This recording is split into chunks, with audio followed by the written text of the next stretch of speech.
ছাদটা পুরোটাই কিন্তু বর্মশাই সুন্দর করে পরিষ্কার করে দিয়েছে, দেখতেই পাচ্ছেন। আর তারপর আমি সেশন কমপ্লিট করে ড্রেস চেঞ্জ করে নিয়ে বিছানাটা গুছিয়ে নিচ্ছিলাম। আর এদিকে দেখো ট্রলি ব্যাগ বার করা হয়ে গেছে, কারণ ঘুরতে যাব। আর এদিকে দেখো বর্মশাইয়ের জন্য ব্রেকফাস্টটাও বানিয়ে নিচ্ছি। ও এই ব্রেকফাস্টটা খেতে খুবই ভালোবাসে, যেটা হলো ওটস দিয়ে বানানো, আর কিছু ড্রাই ফ্রুট দেওয়া হয় আর কলা দেওয়া হয়, যেটা হেলদি থাকতে ওকে হেল্প করবে। আর তারপর ওয়াশিং মেশিনে সমস্ত জামা কাপড়গুলো ঢুকিয়ে দিয়ে নিজেও ব্রেকফাস্ট করে নিয়েছিলাম। নিচে চলে গিয়েছিলাম, বাপিকে এই যে এখানে অ্যাফ্রেশ বানিয়ে দিচ্ছিলাম। আর মামুনি তো চা খায়, চা ছাড়া মামুনি অন্য কিছু খায় না। আর এদিকে বর্মশাইয়েরও স্নান হয়ে গেছে, আর তারপর আমিও স্নান করে নিয়েছিলাম। স্নান করে পুজো করে নিয়েছিলাম।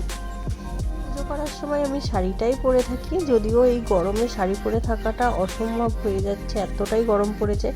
তারপর জামা কাপড়গুলো ছাদে মেলে দিচ্ছিলাম। আর এদিকে নিচে গিয়ে দেখলাম মামনিও এদিকে রান্না করছে।